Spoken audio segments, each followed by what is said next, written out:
A Celtic cross.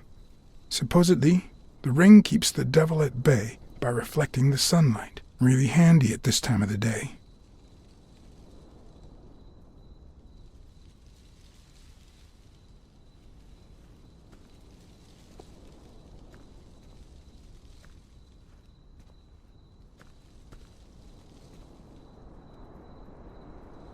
The 4 bases guarding their father.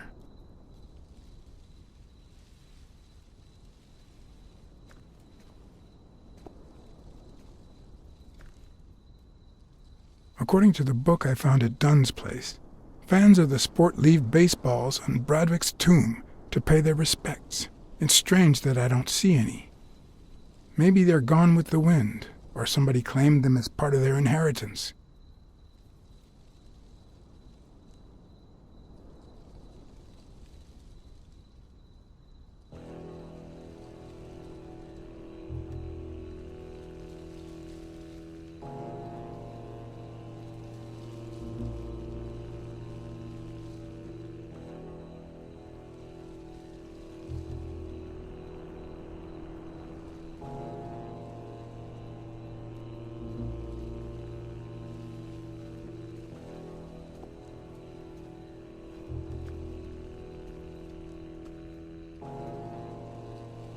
I've never trusted angels. When they fall,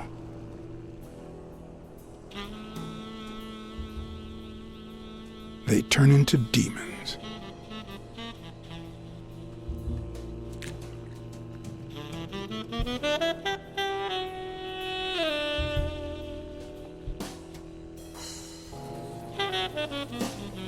Still hot.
I found a baseball glove at Joe Dunn's place. A glove signed by a great star. I couldn't believe my luck.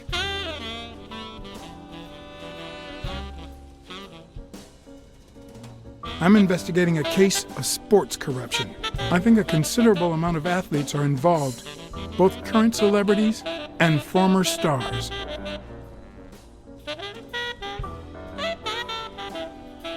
Joe Dunn met with someone at the diner, close to his gym. Then he took that person to his house, so that he didn't have to live at the cemetery. I would have never guessed the person's identity.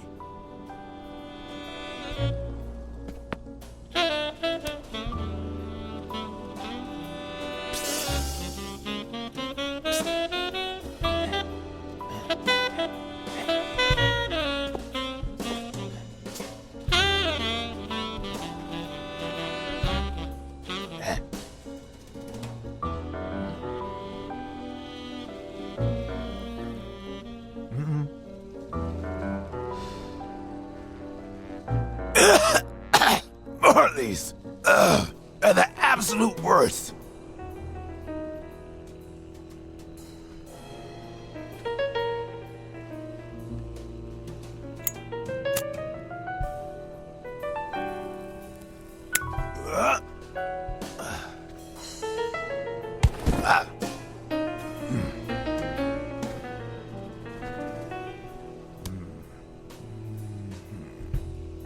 Who are you?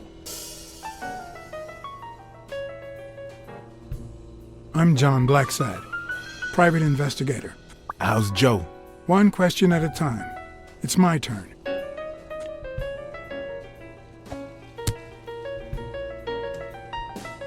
Your turn.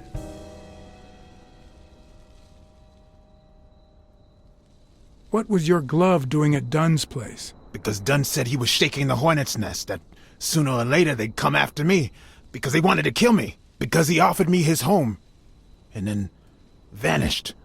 Because I waited for him for 2 days, and then they came to get me. Because I had no time to take my glove when I escaped through the window. What did he want from you? And who wants to kill you? One question at a time.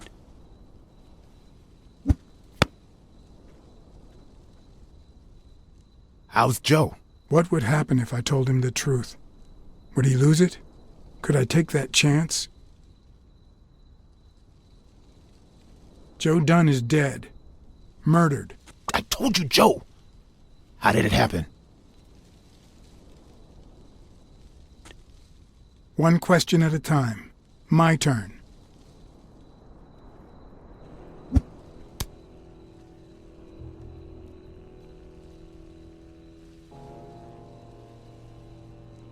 What did Dunn want from you? He wanted to know who was playing dirty in the sporting business. Dirtier than usual, that is. Wrecked lives, careers, ruined at the top of their game. He wanted to know if the same had happened to me. He wanted to know if the end of my career and my disappearance had anything to do with all that. He wanted me to confirm who was behind it all. The guy who had him killed. Our old friend, the surgeon.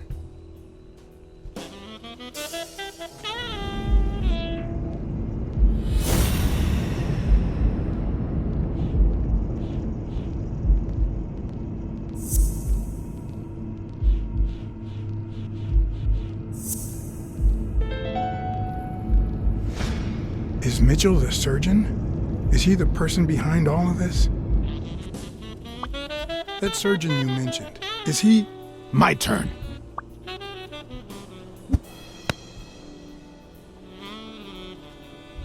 I want to know why I should trust you.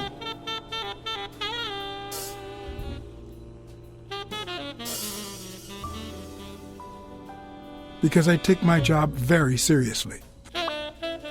It's my turn. That surgeon that you mentioned, is he in this photo I got here? Ow! Hey!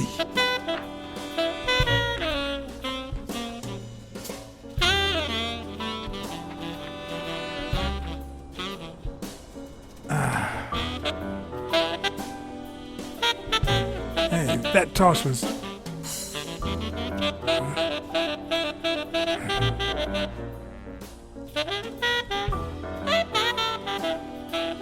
Both my ear and my self-esteem were hurt for days.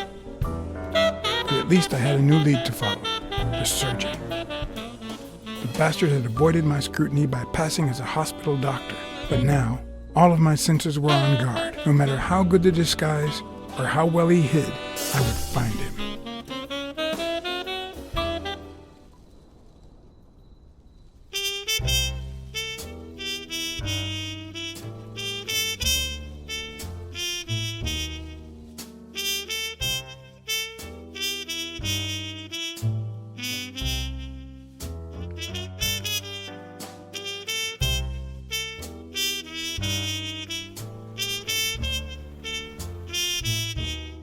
So, what you're saying is, 1, there's a corruption scandal involving all kinds of athletes. 2, our puppet master is a surgeon named Mitchell, a man who happened to fight in the war with Dunn, right? Every lead I've found points to him. Anyway, Where was I? Number 3, right? 3. Since Dunn was on his trail, Mitchell hired an anteater to get rid of him.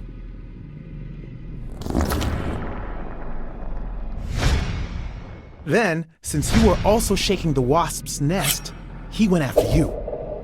But the anteater made a mistake, and Mitchell killed him to cover his own tracks. And, wait, 4. The key to all this lies with a common friend of Dunn's and Mitchell's, Craig Spenow. Do you really trust him?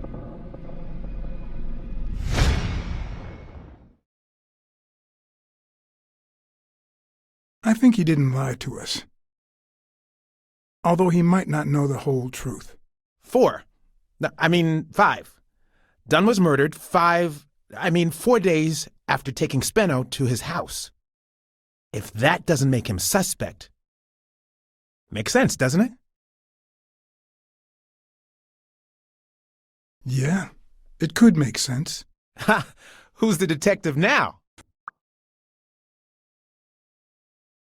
Let's follow up with the suspects. You told Smirnoff that even though you're sure Yale is innocent, you think he's hiding something. But what about O'Leary? 6.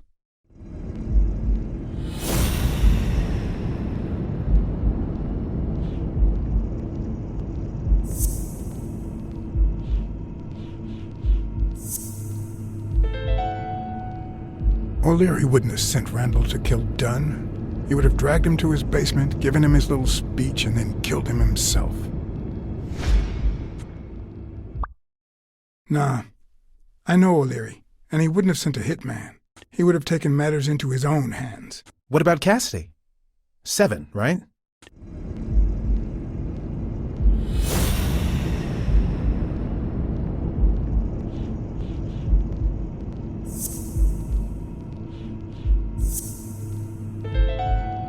I think it's safe to rule out Cassidy as Dunn's murderer. He seems too impulsive to have planned such a twisted crime.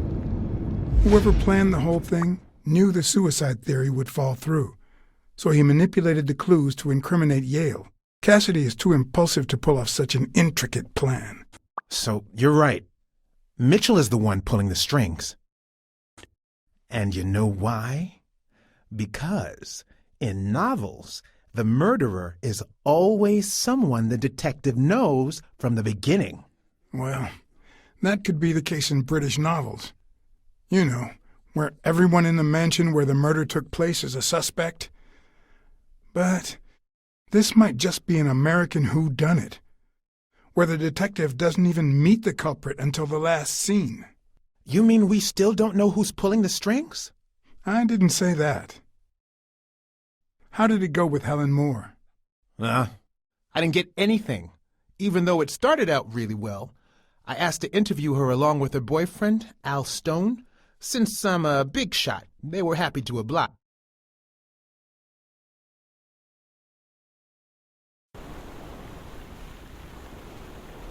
Perfect.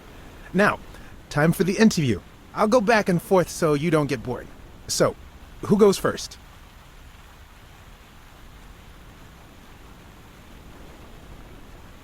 Here's a question for Al. In just 12 days, the contender will try to steal your belt. Any thoughts on your fight against Yale? Yeah, sure. My Al is going to kick that thug's behind. Isn't that so, honey? Yeah, well, we'll see. No such thing as a weak rival. Nonsense. You are and will be world champion. Next question. Okay, now.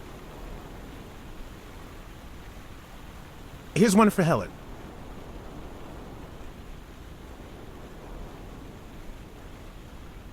Dating a boxer can be dangerous. Aren't you afraid that those blows to the head will take a toll on his intellectual capacity? Honey, take a look at my man and then look at yourself. You really think I'm with him because of his intellectual capacity? Helen! Write this down. Nothing will change my man. His smarts, manliness, and integrity are all boxing proof. Moving on.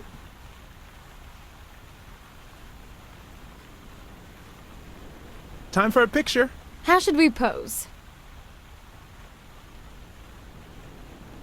Okay, how about a hug? I want to feel the love.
You're the envy of all America.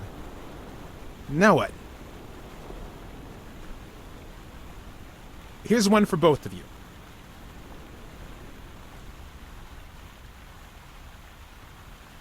Have you thought about marriage and children? Well, the truth is, we haven't talked about it, but maybe it's too soon. Maybe... Of course we thought about it. Al is simply too private, that's all. That's all we can say for now. But tell your readers to watch this space. Okay, one more question, and... Al, honey, can you answer it? I've gotta go say hi to a fan. I'll be right back, Mr. Pulitzer. Wait. You mean she stopped smiling when that fan showed up? Yeah. Could you describe him for me? I'll be able to show you something as soon as I'm done developing these pictures. And actually, I thought it was odd, too. So while I continued to interview Stone, I managed to take some pictures of Moore and whoever her mysterious fan was.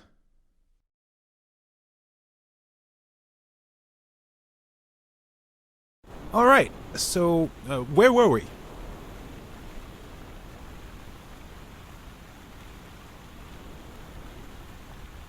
Are you ever jealous about sharing your sweetheart with America? Well, I wouldn't say I'm jealous, but I know that someone so popular and honest can draw the wrong kind of attention. There are plenty of people who would love to put an end to her career, so it's not easy. Let's get that picture taken.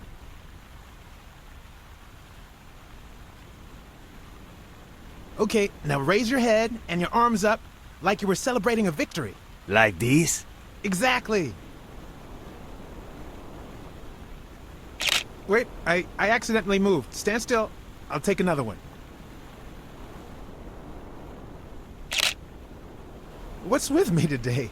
Don't move, please. Now we got it. Should we keep at it?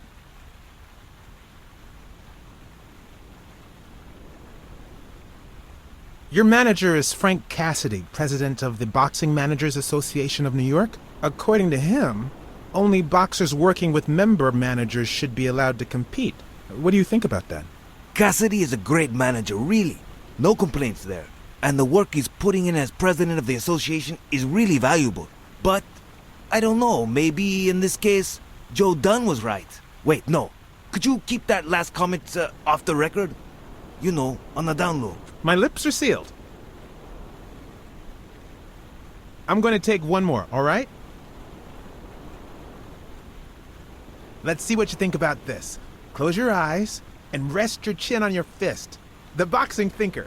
Like these? Exactly.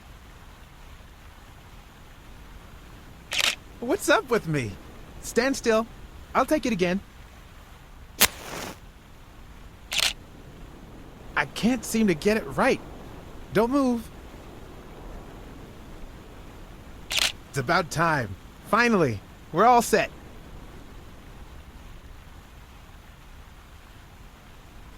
Wait. So, are you telling me the photos are developed? Or is that what you said to Stone? Both. Just look.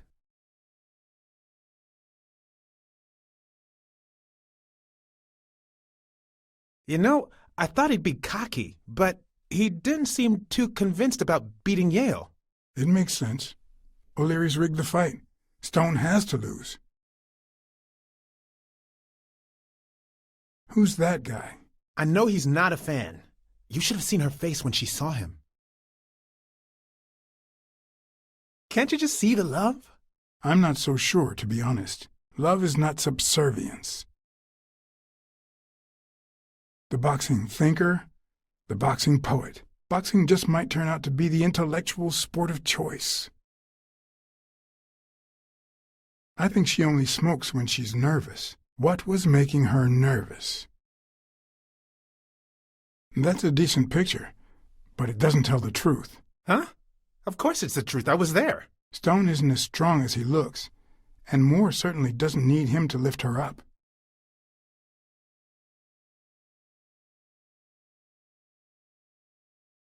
Look at his hand. Is he pulling something out of Moore's purse, or putting it in?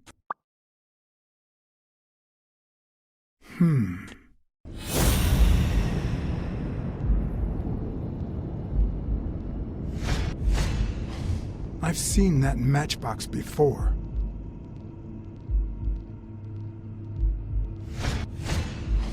Wait, that's him.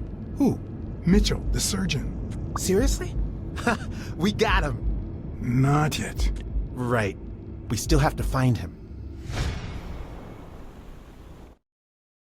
Hey, pal. Did you hear what I just said? We need to keep looking at all those pictures. We need a clue that'll take us to Mitchell. Hey, see? There. Just like I was saying.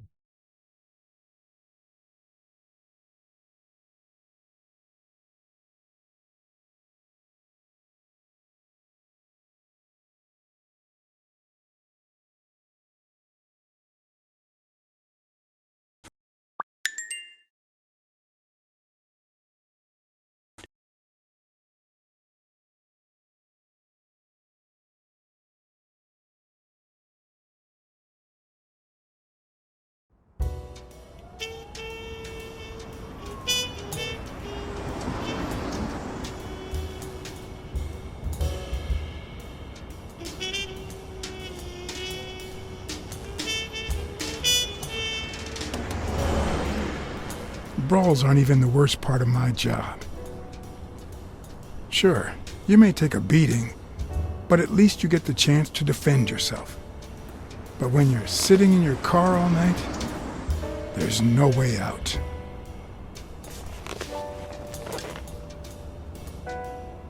Your legs cramp up, your back and neck feel stiff. Your entire body aches to be somewhere else. It's boring and repetitive.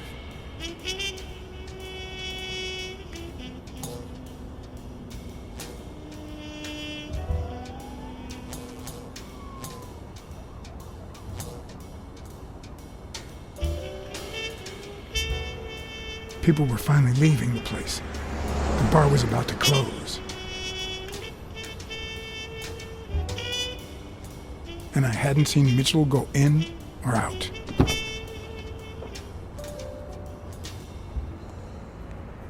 I had no choice.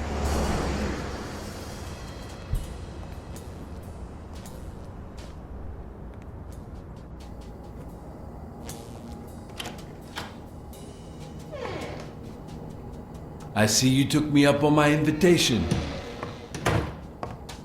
And you're smart. You knew not to come until my anti-fur regulars had all cleared out. I can't say no to good advice. Or good bourbon.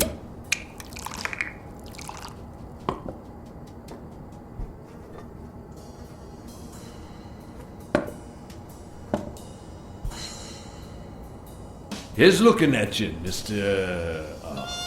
What was your name? As far as I knew, La Iguana always stayed neutral. He played poker with Cassidy. But his joint was used as a gambling drop-off for O'Leary's operation. Did it make sense to keep faking it? Or was it too dangerous not to? Blackmore. John H. Blackmore. I knew it. Although your Texan isn't half bad. Let's just say I represent certain sports lobbies I'd rather not talk about. I understand. My pleasure, Mr. Blackmore.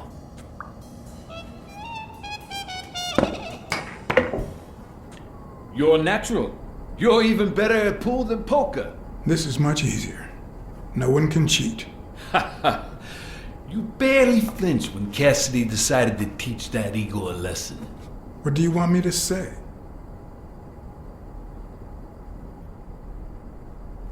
If Cassidy hadn't ordered his barber to kill that man, I would have done it myself.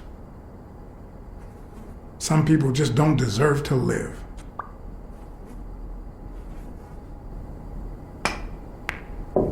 Damn it. Well, nobody's perfect. Tell me, what do you really want with Cassidy?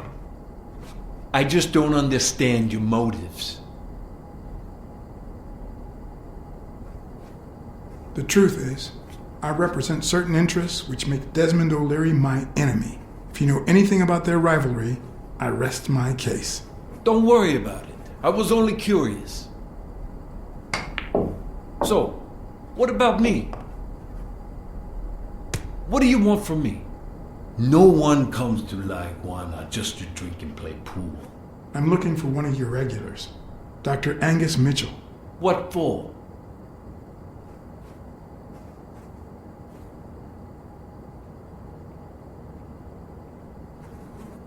The cops are on his tail. I just want to warn him. Sure. Tell you what, I'll talk to Mitchell. Come back tomorrow night. You don't understand. I have to talk to him, or else. Or else what?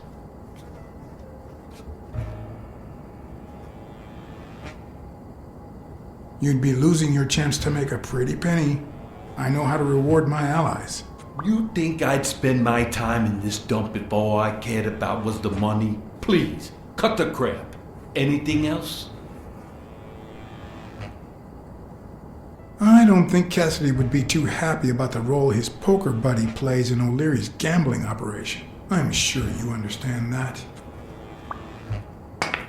Son of a bitch. All right. Give me your phone number, and I'll give you a call when Mitchell shows up. No. You're gonna call him right now, and you're gonna give him this message.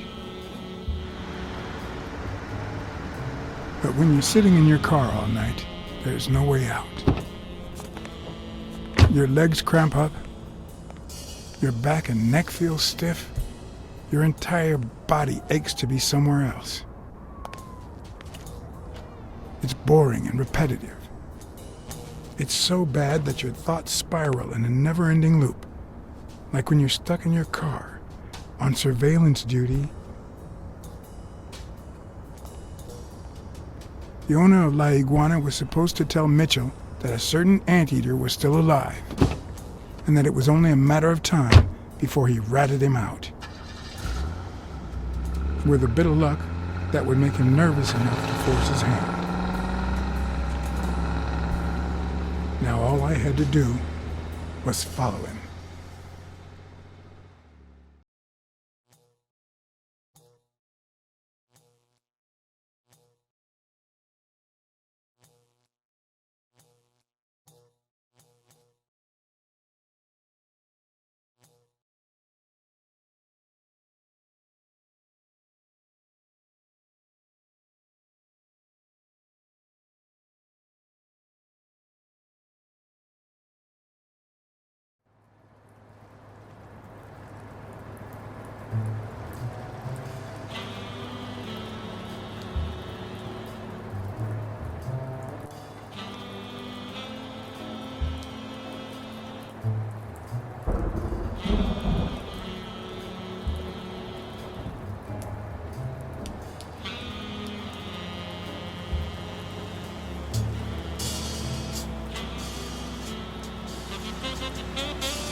He went in without it. I wonder what's in it.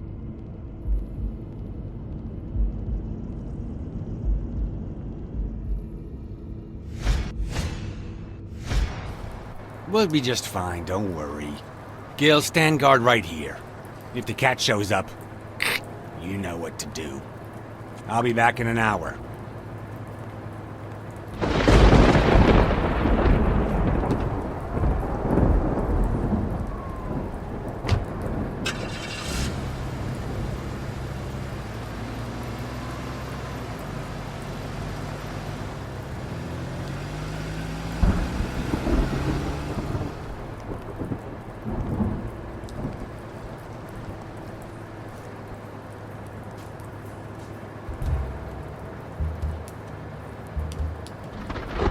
Could I take him by surprise from over there?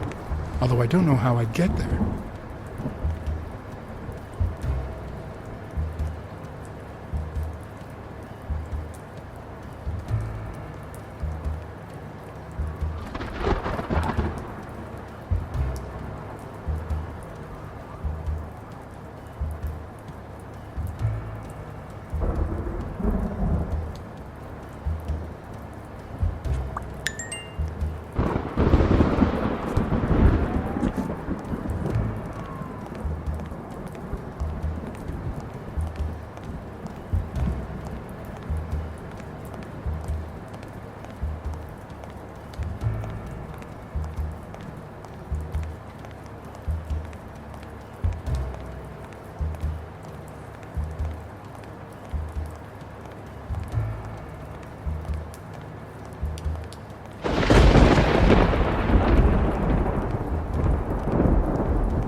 When you want to be silent, noise can be your best ally.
I did mess up a guy's face with an extinguisher once, but this kind is too heavy for my current needs.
What does this place have to hide?